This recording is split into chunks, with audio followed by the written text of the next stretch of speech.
L'oreille humaine peut seulement entendre les sons compris entre 20 Hz et 20 000 Hz. Même si dans de très bonnes conditions, l'oreille humaine peut entendre jusqu'à 12 Hz et 28 000 Hz.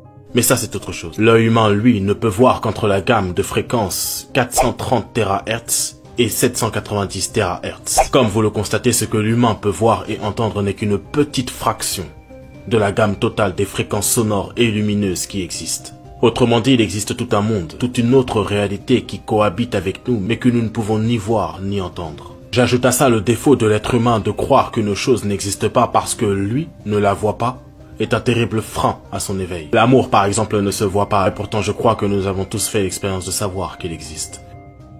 En tant qu'humains, nos sens sont réduits, limités. Et je vous parle de ça parce que lorsqu'on découvre qu'il existe tout un monde autour de nous, mais qu'on ne peut pas voir, il y a naturellement un sentiment de curiosité qui nous prend. Certains ne vont pas suivre ce sentiment, mais d'autres, par contre, vont chercher à voir ce monde et peuvent tomber sur l'idée d'ouvrir son troisième œil. Je veux vous mettre en garde contre les personnes qui font des vidéos publiques se disant montrer comment ouvrir son troisième œil. C'est extrêmement criminel, spirituellement criminel.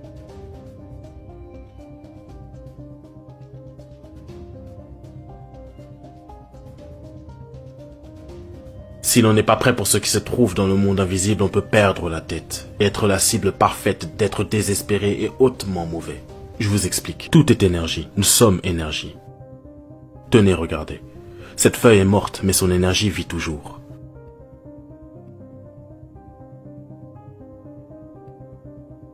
Nous sommes énergie et on attire à soi tout ce qui vibre à la même fréquence que soi. Si vous avez en vous de l'ego, de la colère, de la tristesse, de la peur, des traumas, de l'anxiété, en somme, des basses fréquences, et que vous ouvrez cette porte, de même que dans notre monde, tout ce qui vibrera à la même fréquence que vous viendra vers vous. Et chose certaine, vous n'avez pas envie de ça dans le monde invisible. D'une simple curiosité ou par influence ou égarement, vous serez passé à une prison mentale. Nous sommes tous amenés à nous élever et à réactiver toutes nos originelles capacités, mais il faut être prêt. Certaines choses correspondent à un certain stade de conscience. Stade de conscience que certaines personnes n'atteindront peut-être pas dans cette vie, mais plutôt dans l'autre ou la surprochaine. Peu importe.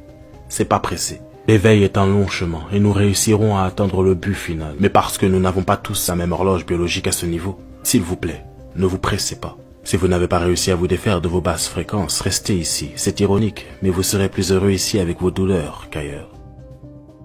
La conscience s'élève grâce à notre hygiène alimentaire, notre capacité et degré d'amour pour soi-même et notre prochain, grâce au respect des lois de la nature, lois qui sont déjà inscrites en nous, parce que ces lois sont des bribes de l'énergie suprême. Et puisqu'elle nous a fait, elle et ses lois vivent déjà en nous et en tout ce qu'elle